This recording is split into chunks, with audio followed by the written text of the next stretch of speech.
Good morning, সবাইকে স্বাগত একটা ছোট্ট একটা ব্লগে। এখন আছি আমি না আমরা আমারও আরো কিছু বন্ধু আছে ওদিকে। আমরা এসেছি ঘুরতে। এটা রাসেল কেমাতে পড়ে, ওয়াদি শখ। ওয়াদি শখে এসেছিলাম কালকে রাত্রিবেলা।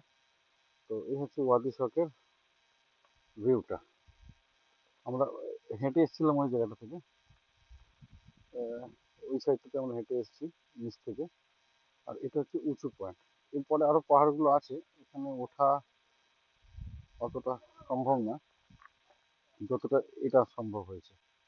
আর এই হচ্ছে আর একটা, একটা জায়গা থেকে আর একটা জায়গা যাওয়ার রাস্তা, যেটা আমরা সাধারণত পাহাড়ে আমরা দেখে থাকি। এই পাহাড়ে আছে, এর থেকে আবার নিচু, নিচু থেকে আবার ওপরে।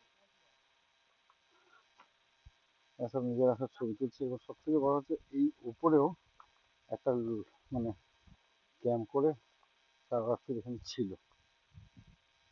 সারা রাত্রি থাকা মানে এই হাওয়াতে খুবই কষ্ট, ঠান্ডার মধ্যে তো। ওই উপরে পাহাড়ে একজন দুজন দাঁড়িয়ে আছে। তো আমরা আসার সময় তো ভিডিও করতে পারিনি, কারণ যেহেতু অন্ধকার ছিল। কারণ আমরা রওনা দিয়েছিলাম তখন কটা বাজে, 5টা। তো 5টা থেকে আমরা উঠেছি 6টা, 6টা থেকে ওখানে ছিলাম। ওখান থেকে আমরা এই পয়েন্টে এসেছি। এবার এই পয়েন্ট থেকে যাওয়ার সময় যেহেতু এখন আলো উঠে গেছে, মানে সূর্য উঠে গেছে, আলো হয়ে গেছে। তো আমরা এখন এখান থেকে এবার যাব। হাওয়া বহুত, প্রচুর হাওয়া।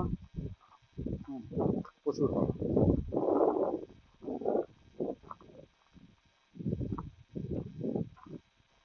এই হচ্ছে view,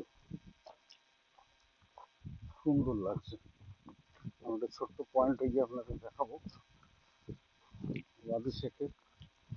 এর আগের বার এসেছিলাম অফিসের ইয়ের জন্য, তো এখানে উঠতে পারিনি, ওরা তাড়াতাড়ি চলে গেছে। এই হচ্ছে ভিউ। সূর্য এখান থেকে উঠবে।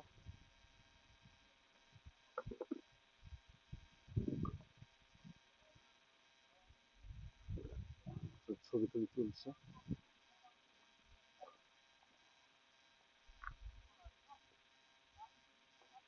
এ, রাকেশ দার ছবি তুলে দাও কটা। ওটা ছবি তুলছে, তাই বলছি না আলোচনার ছবি।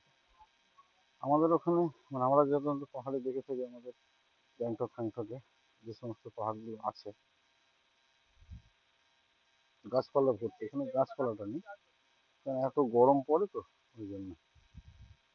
আর একটা জিনিস এখানে লক্ষ্য করলাম, ওই দূরের পাহাড়গুলোতে, পাহাড়ের ওগুলো ভাঙছে, ভেঙে সিমেন্টের জন্য মনে হয় কোনো নিচে একদল, যখন পিঁপড়ের যেমন হাঁটে ওরকম টাইপের এক দল সারি সারি ভাবে ওরা হাঁটে, ট্রেকিং করছে, ক্লাইম্বিং টাইপের।